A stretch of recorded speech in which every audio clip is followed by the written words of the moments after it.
Hello student, देखिए यहाँ पे क्वेश्चन है। One end of a copper rod of uniform cross section and of length 1.5 metre is kept in contact with ice at 0 degree Celsius and the other end with water at 100 degree Celsius. If the whole system is insulated from its surrounding, then at what distance from the end of the rod which is in contact with the steam, the temperature should be maintained at 200 degrees Celsius so that in a steady state the rate of melting of ice be equal to the rate of production of steam. देखिए समझिए, इसमें मान लीजिए कि एक rod है 1.5 metre लंबा, ऐसे। ठीक है, ये 1.5 मीटर लंबा एक रॉड ऐसे है। अब एक तरफ स्टीम स्टीम इसलिए बन रहा है क्योंकि यहाँ पे वाटर जो है वो 100 डिग्री सेल्सियस पे है, बॉयल हो रहा है, तो धीरे धीरे स्टीम बन रहा है। और एक तरफ आइस है और ये आइस पिघल रहा है, 0 डिग्री सेल्सियस पे है, ये पिघल के पानी बन रहा है और वाटर जो है वो गर्म होकर के स्टीम बन रहा है। तो इसमें ये समझिए कि इसके लिए एक ऐसा पॉइंट है इसके बीच में जहाँ पर हम लोग टेम्परेचर को 200 डिग्री सेल्सियस रखे हुए हैं। तो देखिए ये 200 डिग्री है, ये 100 है, मतलब इससे इसको हीट मिल रहा है। और ये 200 है 0, तो इससे इसको भी हीट मिल रहा है। तो ये जो 200 डिग्री सेल्सियस कहीं पे है बीच में, वो वाटर को भी हीट दे रहा है, आइस को भी हीट दे रहा है। वाटर को हीट देके स्टीम बना दे रहा है और आइस को हीट देके पानी बना दे रहा है। तो इसमें पूछ रहा है कि ये जो पॉइंट होगा ये आपका इस वाला स्टीम साइड से कितना दूरी पे रहेगा। तो मान लीजिए कि वो अभी x दूरी पर है, तो इधर का लेंथ हो जाएगा 1.5 माइनस एक्स, क्योंकि टोटल लेंथ 1.5 मीटर था।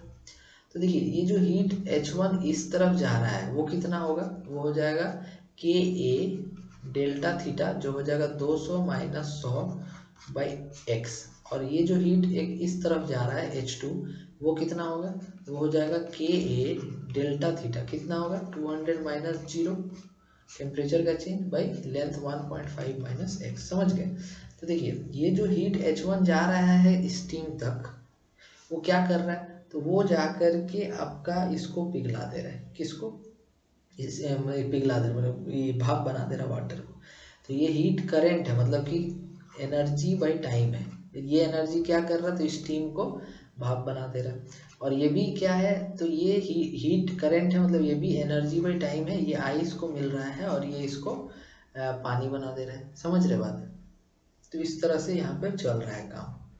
ठीक है, तो इसमें बोल रहा है कि आप बताइए कि x का वैल्यू कितना होगा कि rate of melting of ice भी equal to the rate of production of steam. मतलब कि जितना मास, अगर 1 सेकेंड में स्टीम 10 ग्राम बना है, तो उसी रेट से आइस भी पिघलना चाहिए।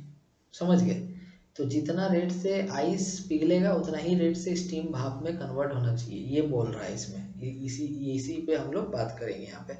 तो देखिए यहाँ पर जैसे कि अगर मान लीजिए कि आप यहाँ पे लिखना चाहते हैं कि Q का वैल्यू, तो Q स्टीम में चेंज हो रहा है, तो mass of steam into latent heat of steam by T। और ये Q आइस, तो mass of ice by latent heat of ice by T, है ना। तो देखिए फर्स्ट इक्वेशन से एम एस का वैल्यू जो मिलेगा आपको, वो मिल जाएगा के A into 100 by x into L S into T. और सेकेंड वाला इक्वेशन से एम आई का जो वैल्यू मिल जाएगा आपको, मास ऑफ आइस का जो वैल्यू मिल जाएगा, वो मिल जाएगा के A into 200 by 1.5 minus x into T by L I. तो ये आपका मास ऑफ स्टीम है, ये मास ऑफ आइस है, इसका रेट जो है बराबर होना चाहिए। तो इसको बराबर कर देंगे according to the question. Therefore M S equal to M I. तो एम एस कितना है, देखिए अब जो बराबर करेंगे तो इसको कट जाएगा ये, टाइम सेम लेना है, रेट बोला है ना, तो टाइम सेम लेना है। तो क्या बचेगा, तो यहाँ बचेगा 100 by x into L S, और वो दिया हुआ है 540 लेटेंट हीट स्टीम का। और ये हो जाएगा 200 बाई 1.5 माइनस एक्स इंटू उसका आइस का लेटेंट हीट 80 दिया हुआ है। तो इसका हो जाएगा, देखिए 2 जीरो कट जाएगा, 1 जीरो यहाँ से कट जाएगा, और 8 6 जो 54, है ना।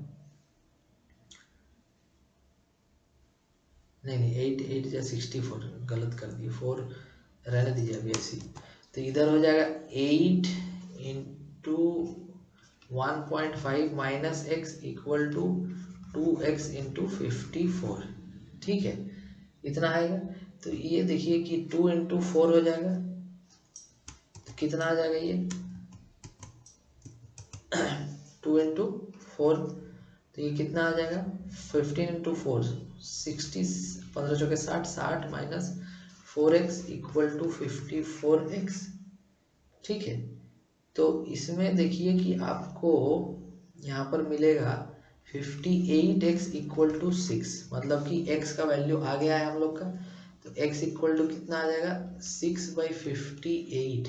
हम लोग का कैलकुलेशन सही होगा तो ऑप्शन भी मैच कर जाएगा। तो देखिए 6/58, 6/58 ये आ रहा है 0.103 मीटर में आ रहा है, तो सेंटीमीटर में हो जाएगा 10.3 सेंटीमीटर। देखिए कौन सा ऑप्शन है 10.34, वही फर्स्ट ऑप्शन इसमें सही ऑप्शन होगा। ठीक है, तो उम्मीद है आपको ये क्वेश्चन समझ में आ गया होगा। Thank you.